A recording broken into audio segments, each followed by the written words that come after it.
እሱ አካለ ጎደሎ የሆነ ሰው ሲሞትና ሲነሳ በአዲስ ሰውነት ነው ወይ የምነሳው? አላህ ስብሐነ ወተዓላ ዘንድ አዲስ ሰው ተደርጎ ይነሳል ይሄ ሰውዬ። አይሽ ሰላም አለይኩም። ወአለይኩም ሰላም ወረሕመቱላሂ ወበረካቱ። እሺ ጥያቄ አለ?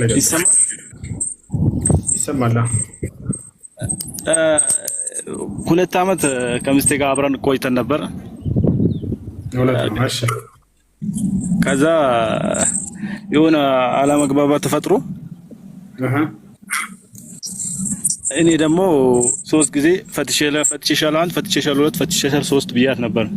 ከዛ ኡስታዝ ጠይቅ ደግሞ በአንድ ጊዜ 3 ጊዜ ፈትሼሻለሁ፣ ይሄ እንትን አይለም፣ ለመመለስ ከፈለክ ተስማምታችሁ መመለስ ትችላለህ ምናምን ተብዬ ነበር።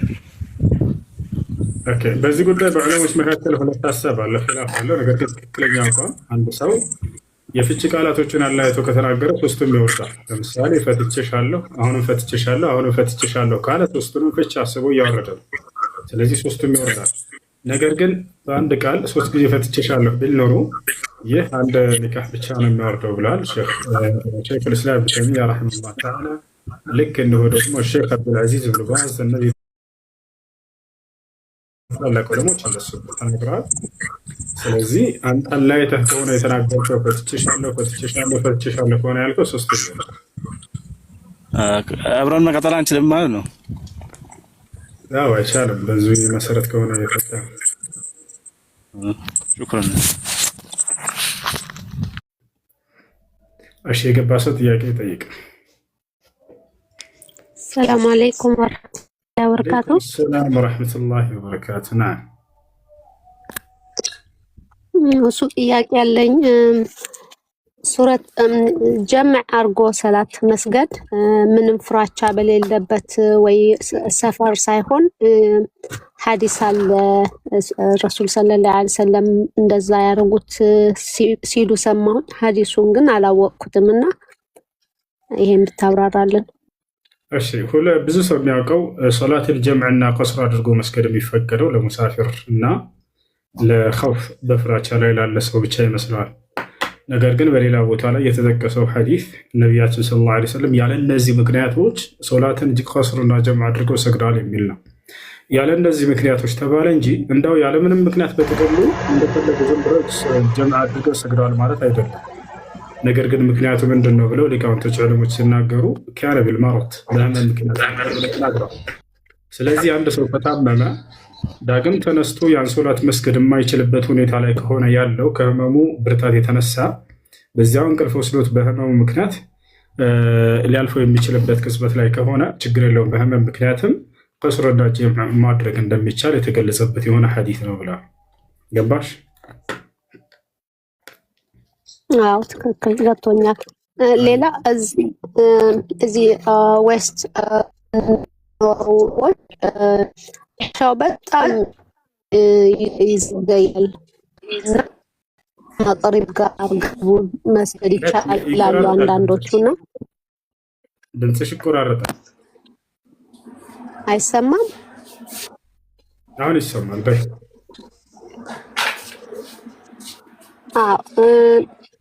እዚህ ዌስተርን ካንትሪስ የሚባሉ የምንኖረው አንዳንድ ጊዜ ሻው በጣም ነው የሚዘገየው እና ወደ ሚድናይት ይቀራረባል። ፈጅር ደግሞ ቶሎ ነው የሚደርሰው። ከመቅሪብ ጋር ጀምዕ የሚደረግ ይሆናል። በዚህ ምክንያት አይሆንም፣ አይቻልም። እንትን መሆን አለበት፣ ጊዜውን ተጠብቆ መሰገር ነው ያለበት። ያለምንም ምክንያት ሶላትን ቀስርና ጀምዕ ማድረግ አይቻልም። የዒሻ ሶላት ጊዜው ይታወቃል። ከመግሪብ በኋላ ቢያንስ ለአንድ ሰዓት ያክል ይህን ያክል ሰዎች ቆይተው ነው መስገድ ያለባቸው። ወዲያው አልሰገዱም ነቢ ሰለላሁ ዐለይሂ ወሰለም በምክንያት ካልሆነ በስተቀር።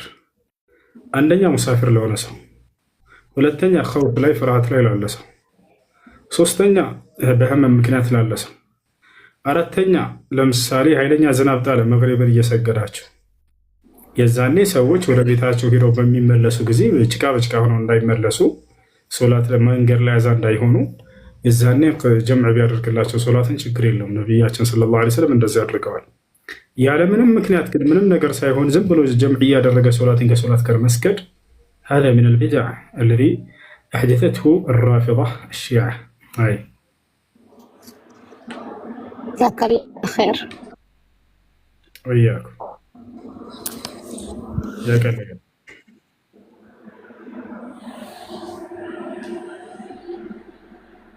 ራሴን በራሴ አየሁት። እሺ ጥያቄ ከሌላችሁ ለምን ገባችሁ? ጅማ ጥያቄ ከሌላችሁ አትላኩ። እሺ ጥያቄ አለ? ያለክ ሰላም ጥያቄሽ ምንድን ነው?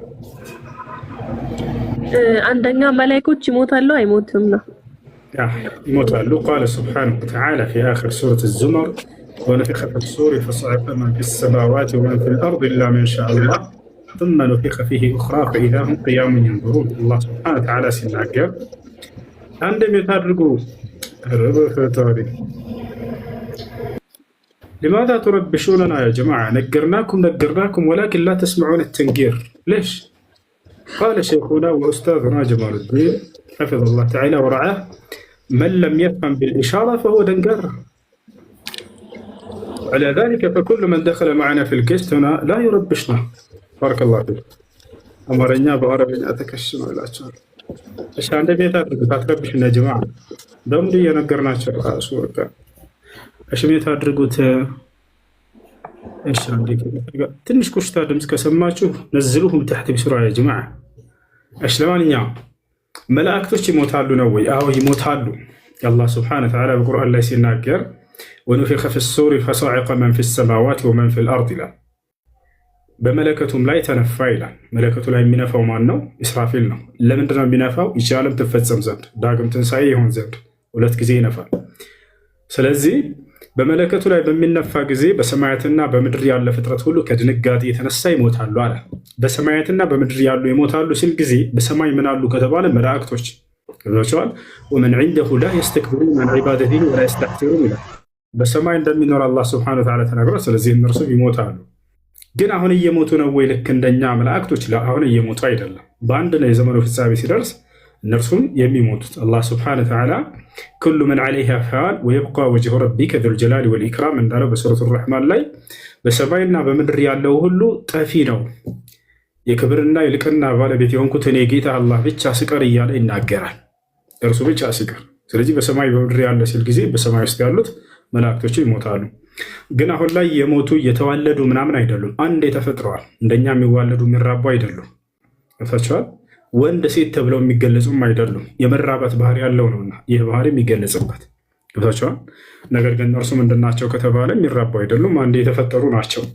አሁን እየሞቱ ምናምን ነው ወይ? አይደለም። በአንድ ነው የዘመኑ ፍጻሜ ሲደርስ የሚሞቱት። ይህን ይመስላል። አይሽ ጥያቄ ያለ ይወጣል። ሰላም አለይኩም ያላችሁ የገባችሁ ሰዎች ሰላም አለይኩም። ወአለይኩም ሰላም። ሰላም ነው? ዳኛ አልሐምዱሊላህ። መርሐባ። ጥያቄ አይሰማም? ኢባዳ አይነቶች ለምሳሌ ወአንዋዑ ዒባደቲ አለቲ አመረ አላሁ ቢሃ ሚስል ኢስላም ብሎ ያሉ የዒባዳ አይነቶችን ዘርዝረዋል። ይሰማል አይደለ? እሺ ጥያቄ ምንድን ነው? አዎ። እና ያን የዒባዳ አይነቶችን ደግሞ ከዘረዘረ በኋላ ከታች ምን ይላል? ፈመን ሰረፈ ሚንሃ ሸይአን ሊገይሪላህ ብሎ ካለ በኋላ ፈሁወ ሙሽሪኩን ካፊር አለና እዚህ ጋር ነው እንግዲህ ጥያቄ ከቁርአንም ያው ከፊት ለፊት ወመን የድዑ ማአላሂ ኢላህን የሚለው ዘርዝሮታል። እና የኢባዳ አይነቶችን አሳልፎ የሰጠ ከሃዲ ነው ወይ የሚለው ነው። ያው ከአንዳንድ ኡስታዞችም እንደሰማሁት ያው ግራ ስለገባኝ ነው ግልጽ እንድታደርግልኝ። ይሄ በእምነት መሰረት ነው። መን ሰረፈ ሸይአን ምን አንዋዕ ልዕባዳ ሊገይሪላህ ሱብሓነሁ ወተዓላ ፈቀድ ከፈረ ወአሽረክ لأن العبادة يجب أن تصرف لله سبحانه وتعالى وحده لقوله سبحانه وتعالى قل إني أمرت أن أعبد الله مخلصا له الدين وأن المساجد لله فلا تدعوا مع الله أحدا فكل العبادة يجب أن تصرف لله سبحانه وتعالى وحده فمن صرف شيئا منها لغير الله سبحانه وتعالى فهو كافر مشرك. لكن لا يطلق الحكم على المعين إلا بعد إقامة الحجة، وخاصة إذا كان هذا الرجل جاهلا ولم تبلغه الحجة، أو ألقى عليه الشبه علماء الضلالة أمثال الأحباش والأشاعرة والصوفية وغيرهم من دعاة الشرك والكفر بالله سبحانه وتعالى، فإننا نبين له الحق ونقيم عليه الحجة ونبين له المحجة. وبعد إقامة الحجة فإن أصر وعاند على كفره وشركه بالله سبحانه وتعالى فإننا نحكم عليه بالتعيين وأننا نقول عنه أنه كافر. أما قبل ذلك فإننا نحكم على الفعل ولا نحكم على الفاعل بالتعيين إلا بعد إقامة الحجة. هذا هو الذي عليه أهل العلم. الشيء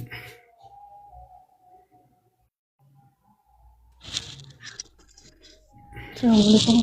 عليكم السلام. እኔ ወላጅ አባቴ ክርስቲያን ነው፣ እናቴ ደግሞ ሙስሊም ነች። የተወለድኩት ደግሞ ያለ ኒካህ ነው እና ከ17 ዓመት በኋላ ነው አባቴን የሚያወቁት እና እኔ የምጠራው እስከዛሬ በአያቴ ስም ነው መጠሪያ በአያቴ ነው የምጠራው እና ወላጅ አባቴ ያለ በሌላ ሰው መጠራት አይቻልም ምናምን እያለ ብዙ ይወቅሰኛል እና አያቴ መጠሪያ ደግሞ በቅርቡ ወደ አኬራ ሄዷል እና እናቴ ደግሞ አባቴ ክርስቲያን ስለሆነ አባቴ ብለሽ ብታነሺ ዱንያ ወልአኺራ ወፈልልም ማለችኝ። አባቴ ብለሽ አንድ ነገር ብታረጊ ዱንያ መከራ ወፈልልም ማለችኝ። እና አሁን ምንድነው ማድረግ ያለብኝ? አባቶች ሙስሊም አይደለም፣ በኩፍር ላይ ያለ ነው፣ ያለ ምንም ኒካህ ያለ ምንም የቤተሰብ ርክክብ ሳይኖር ዝም ብለው በጓደኝነት እያሉ ነው የወለደሽ አይደለ? ይህ ሰው አባት ተብሎ ሊጠራ አይችልም። አንድ ሰው እንደ የአባትነት መጠሪያ ሊኖረው የሚችለው ሸሪዓዊ የሆነ ኒካህ አድርጎ ሲወልድ ጊዜ ነው። እዛኔ የአባትነት መጠሪያ አለው። ስለዚህ እሱ ላይ የሚወጭብኝ ነገር ይኖራል፣ ሀቅ ይኖርብኛል። የለም አንቺ የምታደርግለት ነገር ምንድን ነው? ይህ ሰው ያደረገልሽ መልካም ነገር ካለ ዳዕዋ አድርጊለት። ትልቁ ለካዲያኖች የምታደርጉላቸው መልካም ነገር ቢኖር የሚበላ የሚጠጣ የሚለበስ መስጠት ሳይሆን ካሉበት ክህደት እንዲወጡ ዳዕዋ ማድረግ ነው። ነቢዩላህ ኢብራሂም ዓለይሂ ሰላምን ተመልከቱ። በሱራ መርየም ላይ ያ አበት እያለ አባዬ ሆይ እያለ እኒ ቀድ ጃአኒ ሚነል ዒልሚ ማ ለም የእቲክ፣ ወደ አንተ ያልመጣልህ እውቀት ወደ እኔ መጥቶልኛልና ፈተቢዕኒ አህዲከ ሲራጠን ሰዊያ፣ እኔን ተከተለኝ ቀጥተኛውን መንገድ መራህ ዘንድ ይለው ነበር። ያ አበቲ ላ ተዕቡድ ሸይጣን፣ አባዬ ሰይጣንን አትገዛ እያለ ይመክረው ይገስጸው ነበር። ስለዚህ ላላመኑ ቤተሰቦቻችሁ ትልቁ የምታደርጉላቸው ነገር፣ ትልቁ የምትውሉላቸው ውለታ ቢኖር እዚህ ዓለም ላይ ትልቁ ለዋሉላቸው ውለታ የምትክሱባቸው ነገር ቢኖር ካሉበት ክህደት እንዲወጡ ዳዕዋ ማድረግ፣ በድፍረት ከፊታቸው ቁማችሁ ልክ እንደ ኢብራሂም ዓለይሂ ሰላም ከአባቱ ፊት ቁሞ ወደ ኢስላም ጥሪ እንዳደረገለት ካለበት በአደም ልኮ እንዲወጣ ዳዕዋ እንዳደረገለት ማለት ነው። እናቴ አባቴ ብለሽ ደግሞ ሽተነሽ ዱንያ ከራውፍ አይደለም ማለችኝ። ይሄ ነገር እንዴት ይታየልኛል? ተናገርኩ። እሱም ሸሪዓዊ በሆነ ኒካህ እስካልወለደ ድረስ አንድ ሰው የአባትነት መጠሪያ አይኖረውም። ስለዚህ እሱ ኒካ ማሰር ምንም አይችልም። በእናት ወገን ያለ ሰው ኒካ ማሰር ይችላል። ነቢያችን ሰለላሁ ዐለይሂ ወሰለም በሱልጣን ወልይ ሊመን ላ ወልይ ለዋል፣ ከቤተሰብ ኒካ የሚያስርለት ወኪል የሌለው ሰው የሸሪዓ ፍርድ ቤት ባለስልጣን እርሱ ወኪል ይሆነዋል ብለዋል። ሸሪዓ ፍርድ ቤት ኒካ ያስርልሻል። ከሌለ በአቅራቢያ ቢገኝ ኒካ በማሰር የሚታወቅ አብኝ፣ ያ ከሌለ የመስጅድ ኢማም፣ ያ ከሌለ የእናት ቤተሰቦች ሙስሊሞች ካሉ የዛኔ ማሰር ይችላሉ። ችግር የለም። የእናት ወንድም ማሰር ይችላል ማለት ነው። አጎት ይችላል። በዚህን ጊዜ ቅደም ተከተሉ እንደነገርኩሽ በዚያን ጊዜ እሱም ማሰር ይችላል። ክርስቲያን ካለ ጥያቄ መጠየቅ ይችላል። ክርስቲያን አለ? ክርስቲያን አለ? ሄሎ ቤኒ ያለ ክርስቲያን ነህ?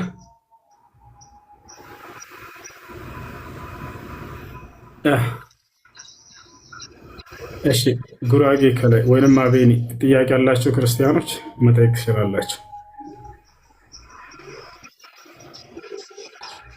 አቤኔ አለህ ወይ? አዎ አሁን ይሰማል። አዎ ትንሽ እንትን ብሎ ነበር። አዎ እሺ ጥያቄ አለ? አዎ ጥያቄ ነበረኝ። አዎ እኔ እሺ ቅር የማይል ከሆነ ራሴን በመግለጽ ብጀምር ደስ ይለኛል። ደስ እንዳለ ችግር የለውም። ያው እኔ ስሜ አቤኔዘር አፈወርቅ እባላለሁ። ያው እኔ አያቴ ጋር ነበር የምኖረው። እሷ ደግሞ የኦርቶዶክስ እምነት ተከታይ ናት። አባቴም እንደዛው። እናቴ ደግሞ ሙስሊም ናት። እና ደግሞ እሷ ከአባቴ ጋር ስትገናኝ እኔን ስትወልደኝ ነው ወደ ኦርቶዶክስ የገባችው። ምክንያቱም እዛን ጊዜ ያለችበት ቦታ ሙስሊም የነበሩበት ቦታ አልነበረም። እና ደግሞ ግድ ደግሞ እኔ እንትን መጠመቅ ይኖርብኛል፣ ክርስትና የሚባለውን ማለት ነው። በዛ ምክንያት ነው እኔን ኦርቶዶክስ እንደሆነ የሆንኩት ማለት ነው። እና እንደዚህም ብላኛለች። እናቴን ጠይቄያት ነበርና እኔን ፍቅር አይደለም ያስገደደኝ፣ ልጄ አንተን ነው ያስገደድከኝ፣ በአንተ ምክንያት ነው ሃይማኖቴን የቀየርኩት አለችኝ። እናም ከዛ በኋላ እኔ እያደግኩ ስመጣ ከጓደኞቹም ጋር ስውል እንደዛ እያልኩ ባይብል አናነብም ነበር። ኦርቶዶክስ ውስጥ እመላለስ ነበር፣ እጾማለሁ ምናምን፣ ሰንበት ትምህርት ቤትም እሄዳለሁ። ግን እዛ ምንም ስለ ባይብል አያስተምሩም። 5 ጣት ምናምን እያሳዩ ስላሴ እንደዚህ ነው፣ ስላሴ በ3 እጅ በ3 ጣት ነው የሚገለጸው እያሉ ብዙ ነገር እንማር ነበረ። በስመ አብ የሚለውን እግዚአብሔር ወልድ መውረዱን እያሉ ወደ ግራና ወደ ቀኝ ምናምን የሚናተበው ነገር ምናምን እሱን ሚኒንግ እየሰጡት ነበር እየተማርን የነበረው። ግን ከመጽሐፍ እንደዚህ ነው የሚባል ነገር አልተማርንም። በእርግጥ ኦርቶዶክስ እምነት ላይ ማለት ነው። ይሄ ነገር እየተከተለ እየመጣ ያው አንዳንድ ጊዜ ከጓደኞች ጋር መቀራረብ አለ፣ አዲስ ጓደኛ መፍጠር አለ። ከዛ በኋላ ፕሮቴስታንት የሆነ ጓደኛ ነበረኝ። እንዴት አንተ ከመላእክት እንዴት ጸሎት ታደርጋለህ? እንዴት መላእክትስ ጸሎትን ይሰማሃል? መላእክት እኮ የእግዚአብሔርን እንጂ ያንተን አይሰማም አለኝ። እና ደግሞ የባይብል የማንበብ ፍላጎት በዛ ተነሳሳ። አነበብኩኝ። ሰዎች ወደ መላእክት ይጮዋሉ ወይ ደግሞ ይጸልያሉ የሚል አላገኘውም ባይብል ላይ። እዛ ስገባ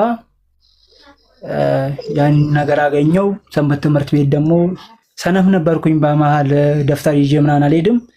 ከዛ በኋላ ከአንዱ ሰንበት ትምህርት ቤትን የሚያስተምር ካለቃው የማይሆን ነገር ሰማው ማለት ነው።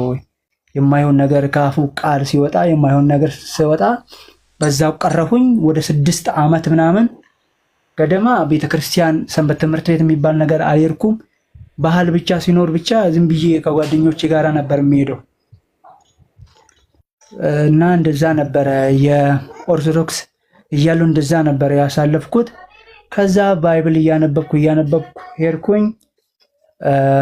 የዛሬ 1 ዓመት አካባቢ ላይ ወደ ፕሮቴስታንት ቤተክርስቲያን ሄድኩኝ።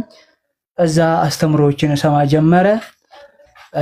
ጌታ ኢየሱስን እንደ ግል አዳኝ ትቀበላለህ ወይ ተብዬ ወደፊት ቀረብኩኝ፣ ተቀበልኩኝ። ይሄ አስተምሮ አለ፣ ደህንነት የሚባል አስተምሮ አለ። በፕሮቴስታንት እምነት ውስጥ አንድ ሰው እምነቱን ሲቀበል የሚማሩት ትምህርት አለ። ጂኦሎጂ የተማሩት መምህራን የሚያስተምሩት ማለት ነው። እና እሱን እየተማርኩኝ ትምህርቱን እየገባኝ መጽሐፍ ቅዱስን ምናምን በአንድ እያስኬድኩኝ እንደዛ እያነበብኩ ነበር። በመሃል ግን ይሄንን ነገር እናቴ አታውቅም ነበረ። እናቴ ቅድም እንደነገርኩ ሙስሊም ናት። እንደዛውም ደግሞ በቤተሰብ ፕሮብሌም የተነሳ ተለያይተን ነበረ። እህቴ ታናሽ እህቴ 2 እህት አለኝ። እነሱ ተለያይቶኝ ያሉት ወደ ሌላ ሀገር ደስ የምትባል ሀገር ወደዛ ናቸው። እኔ ደግሞ ወደ ሰበታ ጅማ ወደሚወስድበት መንገድ አስጎሪ የምትባል ትንሽዬ የገጠር ከተማ ውስጥ ነው እኔ ያደግኩት። ይሄንን እንደዚህ ራሴን መግለጽ የፈለኩት አንዱ ለሰዎችም የእምነት እንትን ይሆናቸዋል ስንቅ ይሆናቸዋል ብዬ ስለማስብ ነው፣ እንዲማሩበትም ማለት ነው።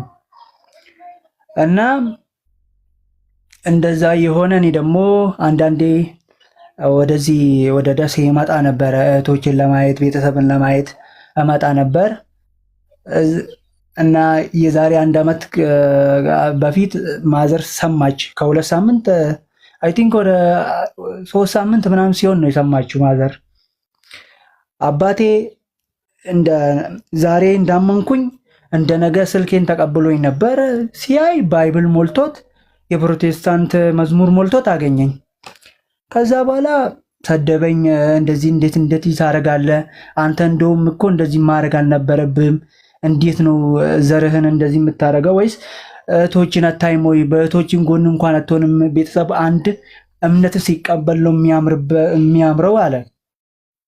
እና ደግሞ የሱን ትችት የሱን እንትን አልሰማውም። ምክንያቱም ባይብል እንደዚህ ይላል። አይ ቲንክ ማቴዎስ ላይ ነው መሰላ፣ ማቴዎስ 5 ላይ ለኔ ብላችሁ ቤተሰባችሁን ብትተው ምንም ችግር የለውም እጥፍ ድርብን ታገኛላችሁ የሚል ጽንሰ ሐሳብ አለ ይመስለኛል አይደል? እና እንደዛ ነው። እንደዛ ሲባል ጊዜ ደግሞ ብዙ ነገር ሰማሉ። ብዙ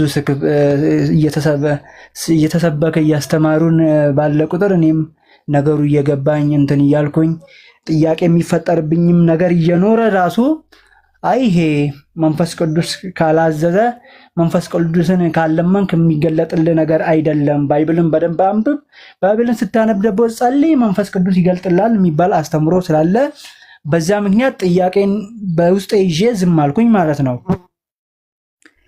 እና አሁን ላይ እህቶቼም ይገፋፉኛል። ምንድነው እንደዚህ እምነት እስኪ ብሎኝ አንዳንድ ነገሮች ያወሩኛል። እነሱን አላስጠጋቸውም። ሲጀመር እኔ የሆነ ነገር አወራቸዋለሁ፣ በገባኝ ቁጥር ነግራቸዋለሁ፣ ያልገባኝን ደግሞ እተዋለሁ። እነሱም ደግሞ በንዴት ዝም ይሉኛል። ብዙም ኬራ ያደርጉኝ ማለቴ ስለማጠብቅ ነገሩን አላወራም ብዙ ማለት ነው። ምክንያቱም እንደ አንድ ፕሮቴስታንት ሰው እንደ እንትንም ያየዋል፣ እንደ ፈተና ለክርስቶስ ብለህ የምታየው ነገር ነው። ብትጨቀጨቅም በቃ ጀስት ለክርስቶስ ፈተና ያለ ነገር ነው ብሎ ስለሚያምኑ ማለት ነው።